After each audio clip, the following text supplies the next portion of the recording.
Hello, it's April 2nd. It's a beautiful afternoon out, a little on the cool side, but I thought I'd take this opportunity to show you two different detectors that I've used.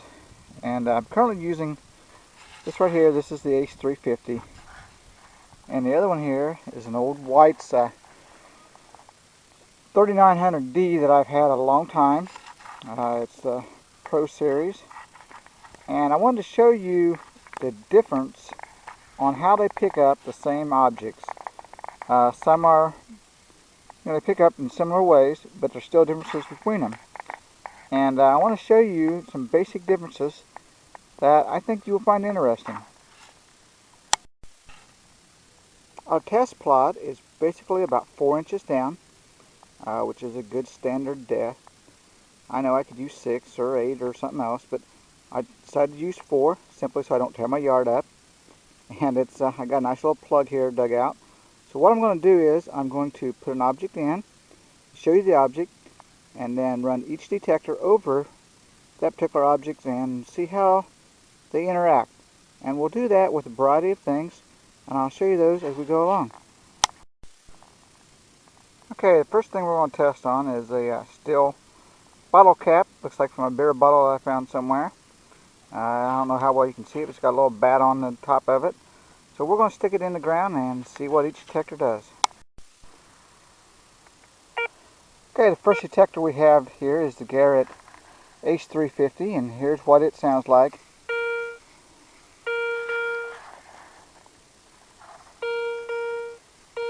I don't know how well you can see the screen, but it's giving a real nice dime signal, and it says it's about 6 inches down.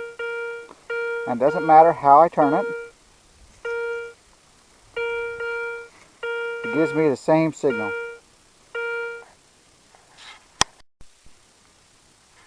Okay, now we're going to use the White's same target, the bottle cap, and here's what it sounds like.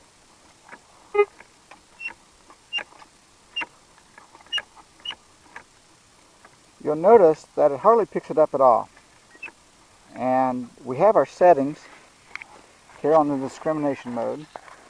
This is what I was normally hunting with. This is the recommended factory settings here, and I'm hunting on 5, which is says nickels and pull tabs. There you can see. So I'm set right at 5. So I am discriminating out what, most of my metal as far as steel or other things are concerned. So it really shouldn't be picking up that bottle cap. And if it is, it should be getting a really broken signal, which is what we were getting. See if we can locate it here again. See, we're really not picking it up at all. Whereas the Garrett, hear how broken that is? Whereas the Garrett was giving us a really good sound. Okay? On to our next object. The next thing we have up is the aluminum smash bottle cap. Kind of like from a screw-on bottle or an old pop bottle or something like that. Something I've dug out of the ground at one of the parks. So we'll put it here in our hole and we'll see how each detector interacts with it.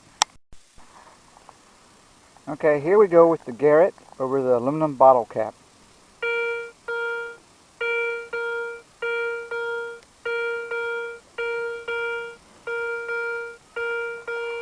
It's hard to show you the screen, but it's showing a penny dime signal, which is, something you would normally dig.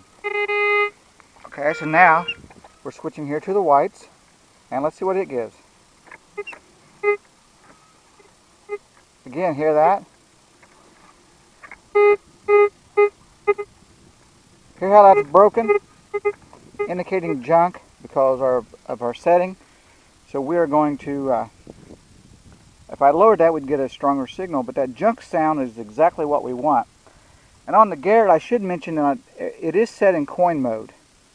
So it should be discriminating out that aluminum. Now on to our next target. This time we have a top of a pull tab. Something else you'll find all the time in parks or anywhere else you want to hunt. I don't have the bottom half. Again, it's something I dug out of a hole somewhere. So let's put it down in the dirt and see what each detector does with it. Okay, now we're on to the pull tab top with the Ace 350, and the sound is.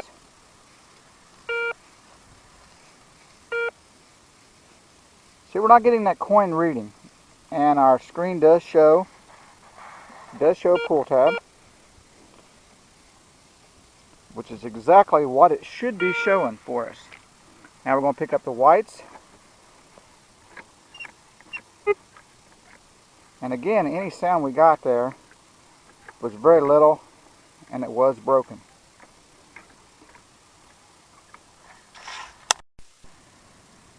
Alright, up next is an old pop can. It's a whole complete Coca-Cola can that we are going to take and put in the hole and cover it up and see how each detector works with it. Alright, here we go on the pop can, and it's the Garrett 350. It's indicating 2 inches down. We know that's not true. We know that it's deeper than that. And it is giving me a consistent dime reading. Doesn't matter which way I run over it, it is giving me a consistent dime. And now the whites.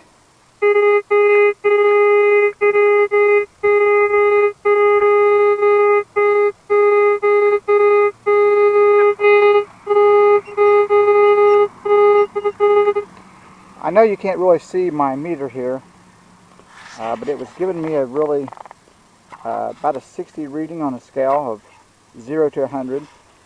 And as you use this machine, you'll get used to a really solid sound or kind of a broken sound. And while I would probably dig this, since it's reading in a 60 scale, I would have hesitation because it's not a good solid sound. Here, listen here. Now I'm going to hit this in all metal mode with the trigger on the side so you can hear the difference.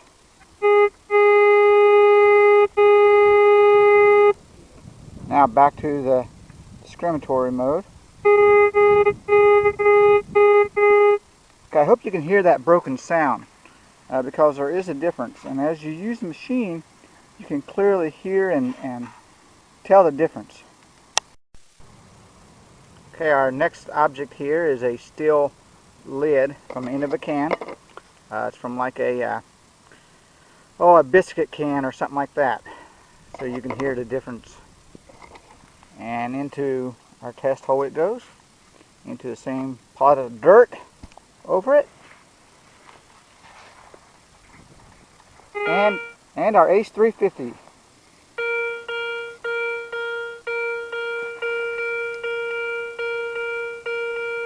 Again, it's showing that it's 2 inches down. It's showing that it is a dime, which is something then that I would dig. Again, with the whites. It's picking it up, but it's showing between 50 and 60 on the scale. But again, do you hear that broken sound? Versus here's all metal mode. So I don't know if you can really distinguish the difference or not, but you can hear it. And that's how, before I got to Garrett, I was distinguishing my metals without changing the discrimination, was by the brokenness of the signal.